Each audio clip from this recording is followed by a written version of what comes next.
Hola, bienvenidos a esta quinta lección sobre la geografía e historia del Nuevo Testamento. Esto es parte del curso Cómo estudiar la Biblia.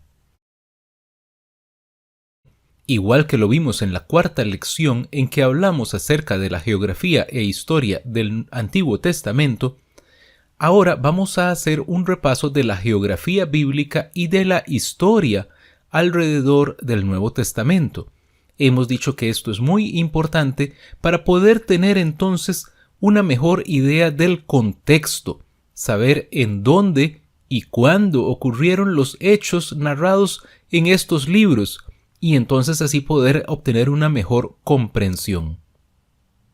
Recordemos que el Nuevo Testamento está compuesto por un total de 27 libros. De estos 27 libros, 5 son libros históricos. Es decir, los 4 evangelios, Mateo, Marcos, Lucas, Juan, y el libro de Hechos de los Apóstoles. Además, encontramos 13 epístolas paulinas, o sea, 13 cartas escritas por el apóstol Pablo. Estas 13 cartas son Romanos, Primera y Segunda de Corintios, Gálatas, Efesios, Filipenses, Colosenses, Primera y Segunda de Tesalonicenses, Primera y Segunda de Timoteo, Tito y Filemón. Además, tenemos 9 epístolas generales, que son Hebreos, Santiago, Primera y Segunda de Pedro, Primera, Segunda y Tercera de Juan, Judas y Apocalipsis. Estas son cartas que no fueron escritas por el apóstol Pablo.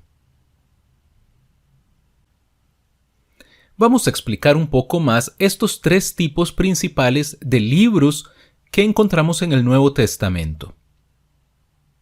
Hemos dicho que tenemos 5 libros históricos, de los cuales 4 son biografías. Luego tenemos 13 epístolas paulinas, que fueron cartas escritas por el apóstol Pablo, y 9 epístolas generales, que fueron las cartas que no fueron escritas por el apóstol Pablo. Vamos a ilustrar esto con algunos versículos. Entonces, vamos con el primer versículo. Vamos a buscar Lucas, capítulo 1, versículo 1. Dice así: puesto que ya muchos han tratado de poner en orden la historia de las cosas que entre nosotros han sido ciertísimas. Aquí el autor aclara que él va a escribir una historia y que él va a poner entonces en orden esos hechos que corresponden a esta historia. Entonces nos queda claro pues que un libro como Lucas, que es un evangelio, es una historia. Vamos ahora a Primera de Corintios capítulo 1, versículos 1 y 2. Sí, Pablo es el autor, llamado a ser apóstol de Jesucristo por la voluntad de Dios, y el hermano Sóstenes, a la iglesia de Dios que está en Corinto, a los santificados en Cristo Jesús, llamados a ser santos con todos los que en cualquier lugar invocan el nombre de nuestro Señor Jesucristo, Señor de ellos y nuestro. Observamos aquí claramente que hay un autor y que lo dirige a un público específico, en este caso la iglesia en Corinto. Así entonces esta es una epístola paulina porque es escrita por el apóstol Pablo. Y de estas epístolas paulinas encontramos que algunas son dirigidas a iglesias, mientras que otras son dirigidas a individuos en específico.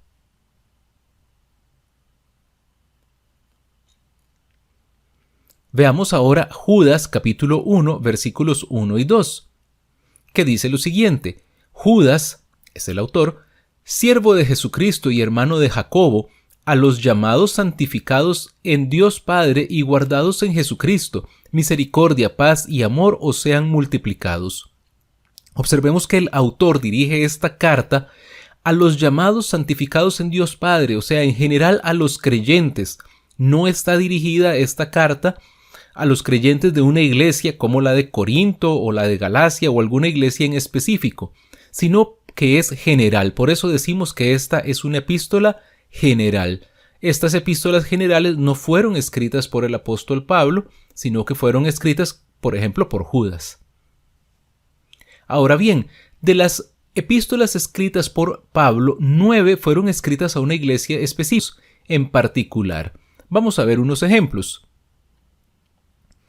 Entonces, por ejemplo, si leemos en Gálatas capítulo 1, versículos 1 y 2, dice Pablo, apóstol, no de hombres ni por hombres, sino de Jesucristo, por Dios el Padre, que lo resucitó de los muertos, a todos los hermanos que están conmigo, a las iglesias de Galacia. Entonces veamos que está claro que esta carta está dirigida a las iglesias de Galacia. Así entonces el autor lo escribe a un público en específico, que en este caso es una iglesia, una comunidad de fe. Pero leamos ahora 1 de Timoteo capítulo 1 versículos 1 y 2. Nuevamente el autor Pablo, apóstol de Jesucristo por mandato de Dios nuestro Salvador y del Señor Jesucristo nuestra esperanza, a Timoteo. Veamos que la dirige a un individuo, que en este caso es Timoteo, verdadero hijo en la fe, gracia, misericordia y paz de Dios nuestro Padre y de Cristo Jesús nuestro Señor. Vemos entonces que ya esta carta no va dirigida a una iglesia, sino que va dirigida a una persona en específico. Vamos entonces ahora a entrar propiamente en la geografía e historia del Nuevo Testamento. Igual que la lección pasada, nuestro estudio está dividido primero en un análisis de la geografía de los principales puntos que vale la pena destacar. En este caso vamos a ver unos mapas y vamos a ver cuerpos de agua, o sea, ríos, mares, lagos y algunos lugares principales, y luego vamos a pasar a la historia a ver unas líneas de tiempo y unas eras principales y algunos sucesos más relevantes en cada una de estas eras. Si lo vemos en un mapa mundial, la historia del Nuevo Testamento ocurre en este cuadrito que hemos marcado.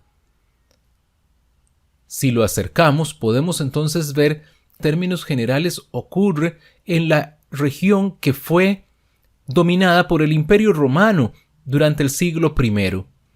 El Imperio Romano se extendió desde Roma y en general en torno al mar Mediterráneo, y podemos ver en el mapa a Roma, Grecia, Asia, que es la actual Turquía, y el norte de África. Durante ese tiempo, los principales emperadores romanos fueron Augusto, Tiberio, Calígula, Claudio, Nerón, Vespasiano, Tito y Domiciano. Vamos entonces a los principales cuerpos de agua, o sea, mares, ríos, lagos.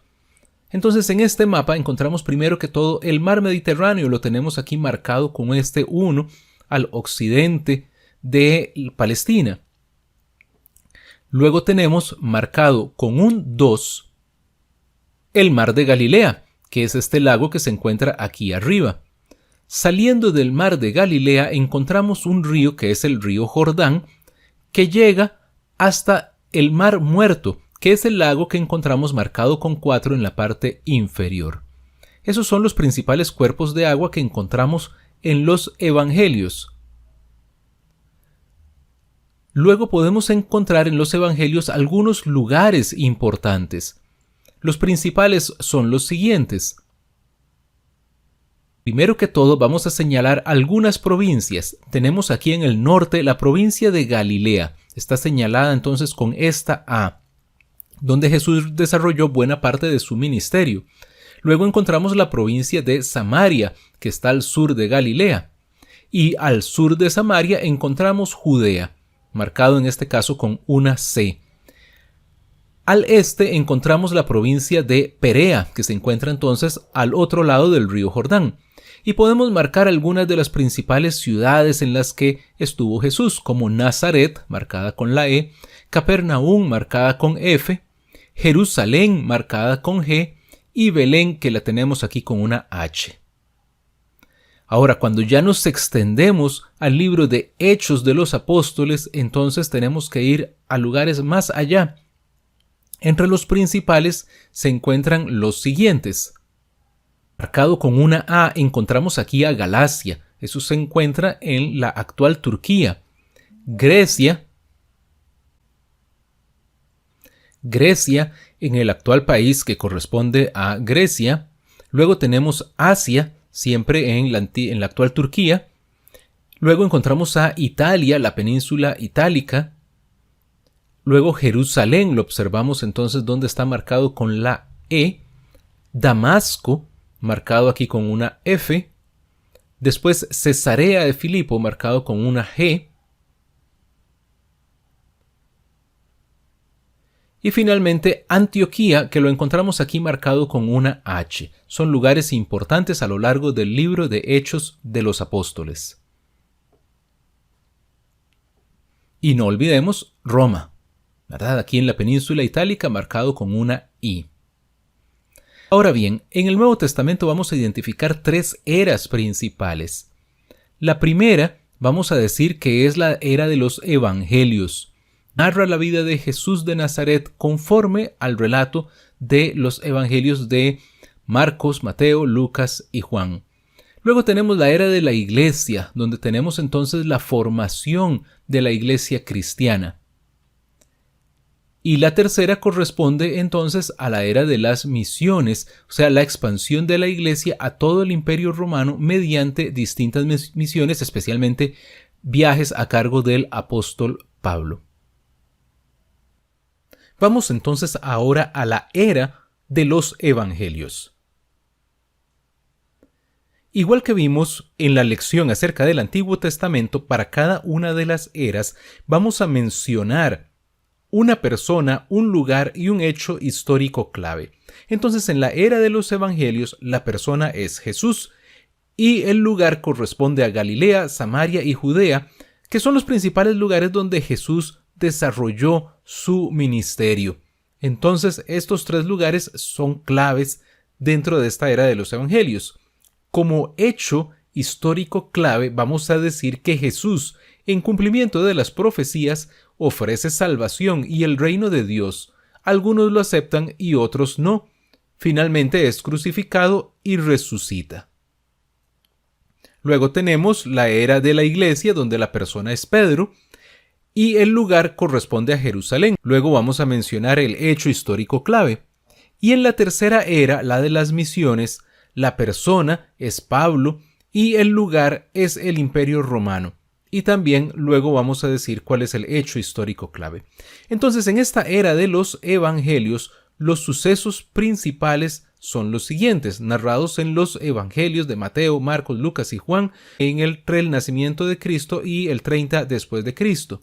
Entonces, en la línea de tiempo tenemos que el primer hecho clave es entonces la vida temprana de Jesús. Corresponde entonces a su nacimiento, su infancia, su bautismo.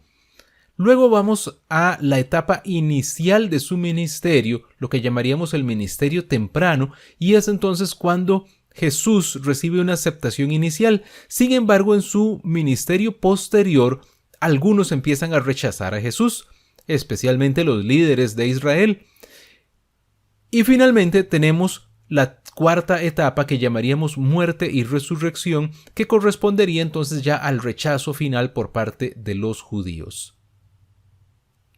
Ahora, en la era de la Iglesia, igual que en los casos anteriores, vamos a decir cuál es la persona, el lugar y el hecho histórico clave. Ya anteriormente dijimos que la persona era Pedro y el lugar Jerusalén. Entonces, el hecho histórico clave aquí sería que Pedro, poco después de la ascensión de Jesús, es usado por Dios para establecer la Iglesia, el siguiente plan principal de Dios para el hombre.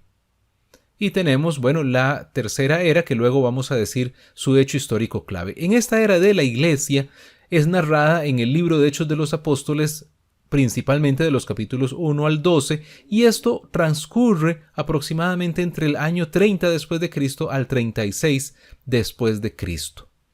Vamos entonces a la línea de tiempo. El suceso clave que vamos a mencionar es el comienzo, se refiere al comienzo de la Iglesia, donde entonces se narra cómo se originó la iglesia primitiva, esa iglesia del siglo I, y luego cómo esa iglesia empezó a crecer, cómo la iglesia se organiza y cada día se añaden nuevos y nuevos miembros a la iglesia por la predicación de los apóstoles. Pero pronto empieza la persecución, aparece el primer mártir cristiano que fue Esteban,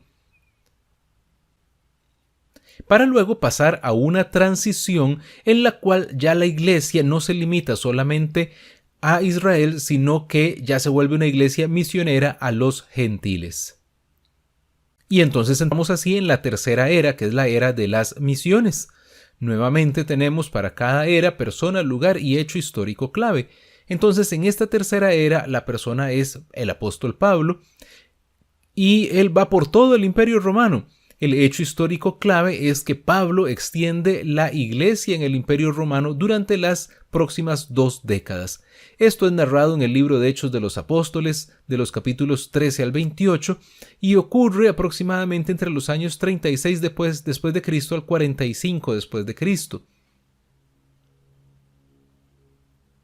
El primer suceso clave sería entonces el primer viaje misionero de Pablo, que se da en Galacia por un periodo de aproximadamente 2 años.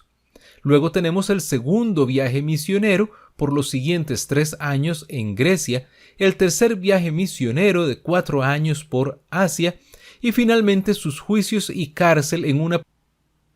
El versículo para memorizar de esta es 1 de Pedro 2:2, que dice: «Desead como niños recién nacidos la leche espiritual no adulterada, para que por ella crezcáis para salvación». Y finalizamos con esta cita del famoso predicador Charles Spurgeon: «Estudia la palabra para que tu fe no esté fundada en sabiduría de hombres, sino en poder de Dios». Muchas gracias, esperamos que esta lección sea de mucha bendición para usted. Comparta esta lección con sus amigos, con sus familiares, con su iglesia. Muchas gracias, bendiciones.